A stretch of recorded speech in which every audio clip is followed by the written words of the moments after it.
ఆ జన్మదినాన్ని మనం ఆ వేడుకల్ని చాలా గొప్పగా చేసుకోవాలని ఒక చక్కటి ఆశయంతో the United forum for schedule caste and schedule tribe employees తరఫు నుంచి అట్లే సకల జన సేవా సంస్థ తరఫు నుంచి ఈ ప్రోగ్రాంకి మధ్యరాత్రి ఇక్కడికి విచ్చేసి అందరూ కూడా వాళ్ళ మనసులో ఉన్నటువంటి బాబాసాహెబ్ అంబేద్కర్ ఉన్నటువంటి ఆయన ప్రేమను చూపించుకోవడానికి వచ్చినటువంటి ముఖ్యంగా మా వేణుగోపాల్ సార్ గారికి, అట్లే మా వకలాభరణం గారికి, అట్లే మా ఇనాయత్ అలీ గారికి, తర్వాత ఇనాయత్ అలీ భాయ్ ఆయన వెంబడి వచ్చినటువంటి ప్రతి ఒక్క ఆయన సోల్జర్స్కి అందరికీ కూడా పేరు పేరున, అట్లే ఇవాళ ఇంపార్టెంట్ ఇంకొక విషయం ఏంటంటే ఈ సంబరాలకు చైర్మన్గా ఎన్నికైనటువంటి లేకపోతే చైర్మన్గా నామినేట్ చేసినటువంటి మన ఇటుక రాజు గారికి, అట్లే రామచంద్ర గారికి, తర్వాత పేరు పేరున అంబేద్కర్ పేరుతో సంవత్సరం మొత్తం 365 రోజులు బాబాసాహెబ్ అంబేద్కర్ పేరు తీసుకొని నడుస్తున్నటువంటి ప్రతి ఒక్క పౌరుడికి, ఆడవాళ్లకు, మగవాళ్ళకి, పిల్లలకి, ఎడ్యుకేటెడ్కి, అన్ఎడ్యుకేటెడ్ అందరికీ కూడా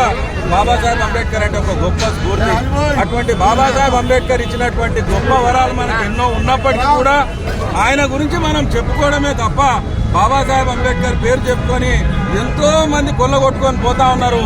మనం ఇంకా అక్కడే ఒడ్డుననే ఉండిపోయినాము. ఇది మనం గ్రహించాల్సిన అవసరం ఉంది.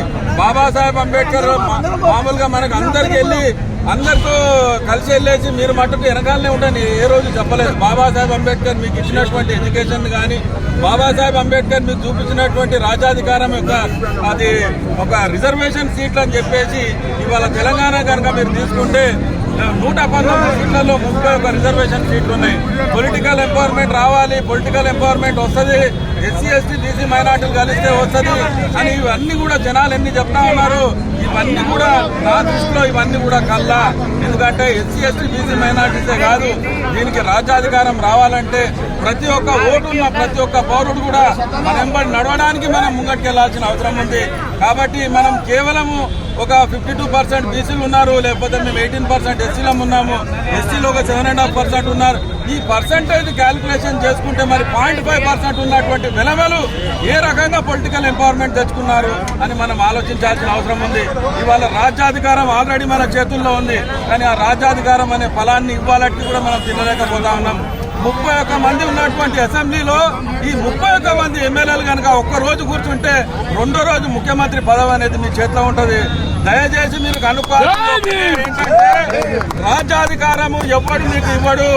రాజ్యాధికారం ముఖ్యమంత్రిని ఒకటి చేస్తాను అబద్ధం చెప్తాడు, మిమ్మల్ని అందరినీ అందలం ఎక్కిస్తాను ఒకటి చెప్తాడు.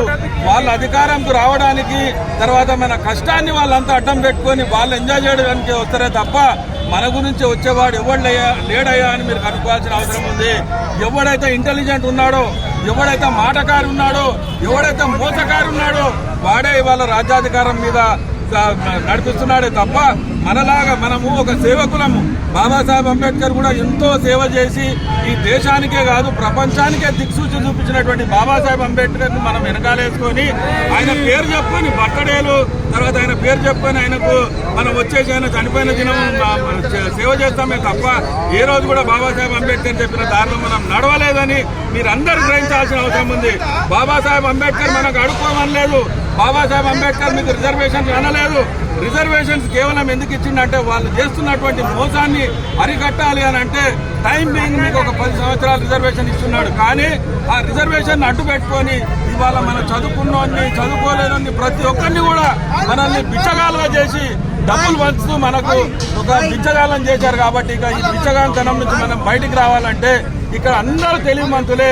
ఒకటి గుర్తుపెట్టుకోండి, అందరు ఇక్కడ ఉన్న వాళ్ళు అందరు తెలివిమంతులే, అందరూ డబ్బు గలవాళ్ళే. కానీ మనం బాబాసాహెబ్ అంబేద్కర్ గురించి డబ్బులు ఎప్పుడు తీయము, బాబాసాహెబ్ అంబేద్కర్ గురించి ఎప్పుడు ఆలోచించము. కేవలం ఆయన పేరు చెప్పుకొని అడుక్కుంటూ తిరిగి ఇవాళ మనం ఈ స్టేజ్కి వచ్చినాం. కాబట్టి ఇవాళ నుంచి నేను చెప్తున్నా, ఇక్కడ బాబాసాహెబ్ అంబేద్కర్ మీద ప్రాణం ఉన్న ప్రతి ఒక్కరు కూడా రోజుకు ₹1 ఇవ్వండి. మీరు రోజుకు ₹1 ఇవ్వండి. దీని అమ్మ అది రాజ్యాధికారం ఎటు రాదో నేను చూస్తా. ఎందుకంటే రాజ్యాధికారం రావాలని అంటే మనం అందరం కూడా కష్టపడడం కాదు, తెలివిగా మనం ముందరికి వెళ్ళాల్సిన అవసరం ఉంది. అందరికి తెలివిగల్లోళ్ళే, అందరు తెలివిగల్లోళ్ళే. కానీ ఈ తెలివిని మనం వాడుకోవాలి, లేకపోతే తెలివిని మనం ముందరికి తీసుకోవాలంటే యూత్ని వాడుకోవాల్సిన అవసరం ఉంది, చదువుకున్న వాడిని వాడుకోవాల్సిన అవసరం ఉంది, మన లేడీస్ని వాడుకోవాల్సిన అవసరం ఉన్నది. వాళ్ళు కూడా ఇవాళ గొప్ప గొప్ప పొజిషన్లో ఉన్నారు. కానీ నా పొజిషన్లో ఉన్న ఐఏఎస్లు కానీ ఐపీఎస్లు కానీ ఎవ్వరు కూడా మనకు పనిచేయరు. కేవలం ఒక ఇంటెలిజెంట్ ఉన్నటువంటి బాబాసాహెబ్ అంబేద్కర్ ఇచ్చినటువంటి రాజ్యాధికారం మీద దాని మీద ఇవాళ తింటున్నారే తప్ప ఏ రోజు ఒక్క మనిషి కూడా బయటకు వచ్చి పనిచేయడు. మీరు ఎప్పటి వరకు అయితే గులాంలుగా ఉంటారో, ఎప్పటి వరకు అయితే మీరు లేబర్గా ఉంటారో, ఎప్పటి వరకు అయితే ప్రభుత్వాలు ఇచ్చినటువంటి పథకాలను బిచ్చగాళ్ళలాగా తీసుకుంటారో ఆ రోజు వరకు మీకు రాజ్యాధికారం అడిగే హక్కు లేదు. కాబట్టి మీరు ఇవాళ మొదలు చేయాల్సింది ఏంటంటే ఇవ్వడం నేర్వండి, జనాలలోకి వెళ్ళి ఇవ్వడం నేర్వండి. అది బ్రాహ్మణ్కి ఇవ్వండి, రెడ్లకి ఇవ్వండి, ప్రతి ఒక్కరికి ఇవ్వండి. మీరు ఇచ్చిన రోజు మీరు రాజులు అవుతారు. ఇది చెప్తూ ఈ అవకాశాన్ని ఇచ్చినందుకు తర్వాత ఇక్కడ వచ్చిన వాళ్ళందరికీ కూడా పేరు పేరున ఒకటే చెప్తున్నాను, బాబాసాహెబ్ అంబేద్కర్ ఇంకా మనం చీట్ చేయకూడదు. బాబాసాహెబ్ అంబేద్కర్ చూపించినటువంటి దారిలో నడవాలి అంటే రాజ్యాధికారం మన చేతికి రావాలి. మనం సైన్ పెడితే పనులు అవ్వాల్సిన రోజు వచ్చిన రోజే అధికారం మన చేతికి వచ్చినట్టు. అంతేగాని అడుక్కొని బతిమలాడుకొని మీరు అడిగినంత కాలం మీకు రాజ్యాధికారం రానంటే ఆ 31 సీట్లు ఉన్నటువంటి అసెంబ్లీలో కానీ 131 సీట్లు ఉన్నటువంటి పార్లమెంట్లో కానీ మీరు బాబాసాహెబ్ అంబేద్కర్ ఇచ్చినటువంటి రిజర్వేషన్ మీరు వేస్ట్ చేస్తున్నారని ఆయన ముందర నిలబడి చాలా గట్టిగా చెప్తా ఉన్నాను. దయచేసి మిత్రులారా, జై భీమ్ అంటూ తిరగండి. ఒకటే చెప్తున్నా, జై భీమ్ లో ఉన్నటువంటి శక్తి ఏంటంటే అంబేద్కర్ కు మీరు నిజంగా నివాళి అర్పించాలంటే అధికారం తెచ్చి ముఖ్యమంత్రి అయి చూపించండి, ప్రధానమంత్రి అయి చూపించండి. ఆ రోజు మనం జై భీమ్ రాల్సిన ఉంటుందని మరొకసారి చెప్తూ అందరికీ కూడా జై భీమ్, జై అంబేద్కర్.